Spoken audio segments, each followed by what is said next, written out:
Usa ka gwardya sa Samal Island ang arestado human kini nakuhaan og illegal nga armas. Ang maong gwardya ginaimbestigan sab kalabot sa mga insidente sa pagpamusil sa isla. Dugang detalye sa live report ni Kent Abrigana. Kent?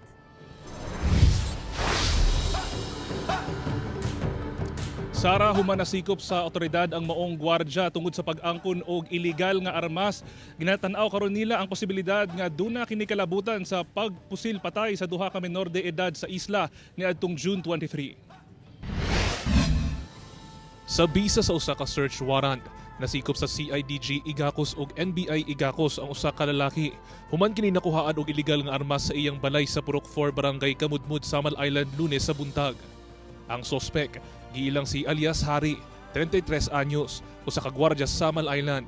Time of niya, no, nasa sa iyang balay, kasunod sa iyang balay. So, i-implement na to ang search warrant.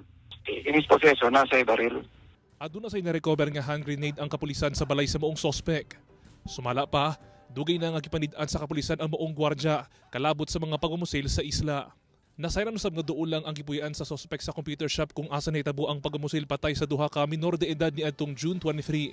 Ginatanaw karon sa kapulisan ang posibilidad nga nalambigit ang maong suspect sa mga insidente sa pagmumusil sa isla. Sa karon dili pa ko maka-comment ay ginaano pa na to, gina-investigahan pa na to further kaning tamang ko'y series of kanang namatay sa Samal. Kay numduman nga gipusil sila alias Mark, 14 anyos, ug alias John, 16 anyos, sa gawa sa usa ka computer shop sa Purok 3 Barangay Kamudmud, Bac District, Samal Island niadtong June 23.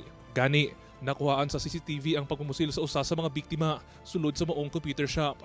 Nagpabiling at large ang suspect sa maong krimen. Dunay mensahe ang kapulisan sa ana sa likod sa pagpatay sa maong mga minor de edad. Mas maayo siguro kung masurrender siya o mutapang lang siya sa ato sa kapulisan. Gikustudiya na sa CIDG ang sospek, kinsa wala na mihatag og pahayag. Magatubang kini og kasong paglapas sa RA 10591 kun Comprehensive Law on Firearms and Ammunition ug paglapas sa RA 9516 kun unlawful manufacture, sales, acquisition, disposition, importation, or possession of an explosive or incendiary device. Sara, sa karon gipailawom na sa ballistic test ang armas nga nakuha gikan sa sospek. Kini aron mahibaw-an kung parehas ang armas niini ug ang gigamit sa pagpusil patay sa duha ka menor de edad. Sara. Okay, dagang salamat, Kent Abrigana.